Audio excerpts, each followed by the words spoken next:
After living for 30 years in the UK, US, Mexico and Holland, Charlotte Daniel decided Franschhoek was tops. She opened a decor store here, incorporating a restaurant, but now she just enjoys living in the valley.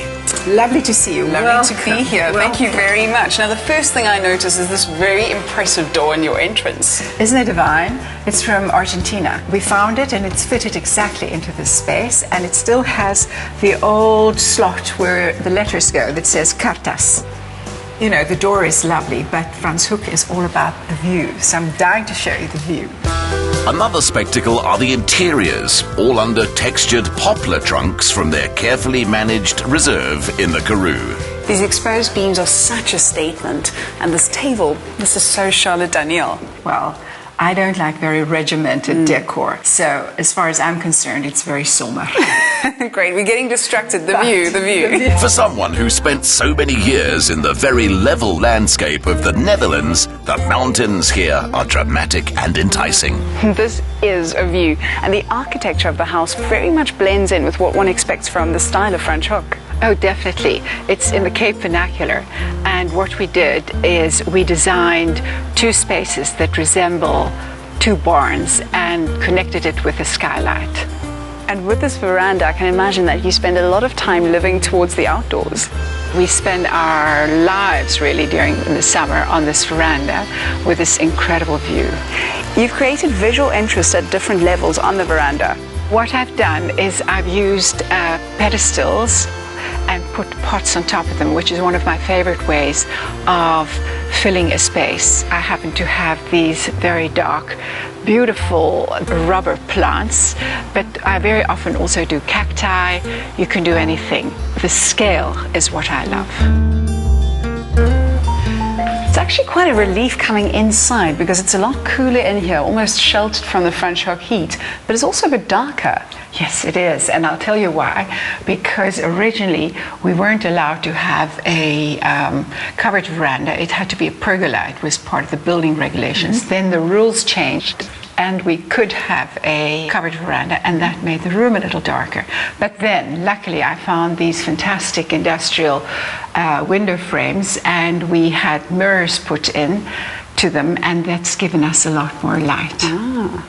Do they actually open? Yes, they do. Look, they're really authentic. It's great. Do you see? Absolutely. You have a great love for South African art as well. I do. These two pieces are from an artist, Pepe Gregoire, whom I represented when I had an art gallery in Amsterdam. And obviously, when I returned to South Africa, I wanted to bring some of his work with me. The fragment of Dylan Lewis is another very, very big favorite of mine because it's not as figurative as some of his other work. I love the paintings as well, and I think I recognize the artist over there. Hello, Jacqueline. Hi, Joan. Jacqueline is a very good friend of mine, and she does these amazing works of art. This piece was called Hanging In. It's about supporting the world. It's about returning from the war in triumph. It's about the chaos coming down, but there's this small hope here hanging in.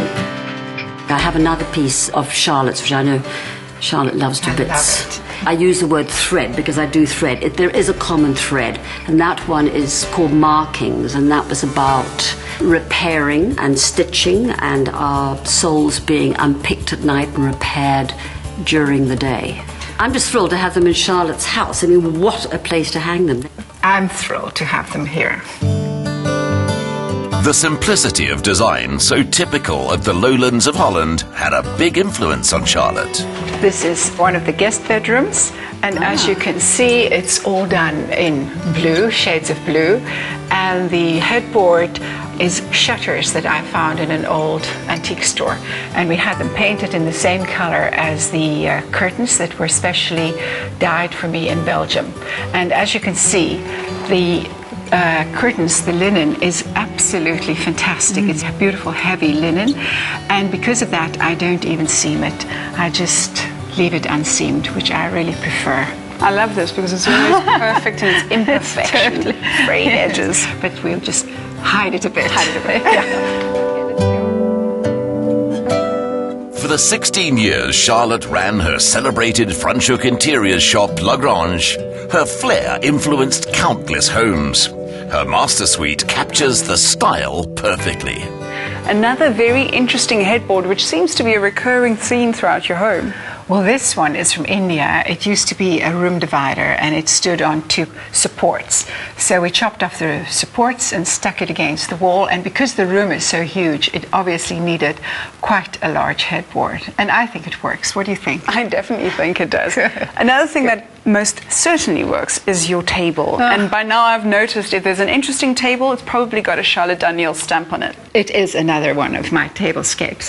And this one I particularly like because I have some very beautiful blue china on it. This plate, it was brought up from the bottom of the sea. It was from one of the cargo ships that sunk in the olden days and was at the bottom of the sea for probably 200 years. And here it is. Oh, wow. So while other people paint or do other things, I enjoy doing tablescapes. So if I understand correctly, a tablescape is when you decorate a table using pieces that you've collected over the years? Yeah, it has to have a story. I don't think you can just do pieces at random. It's got to have a story, it's got to have content, and I just prefer decorating a table rather than sticking it all on a shelf or in a cupboard. Glass vessels and vases from the Ukraine make up the other characters on this Chinese crafted table. The story of this table, like Charlotte's life, is richly woven but simply told. Would you say that this home personifies your personal style? It does really. In a setting like this, one cannot try too hard because then it just goes overboard. Someone once described my style as being very laid back European, and that's exactly what it is. And I think in South Africa we would just call it sommer. In Charlotte Daniel's own words, keep your decor in tune with your surrounds and don't take yourself too seriously.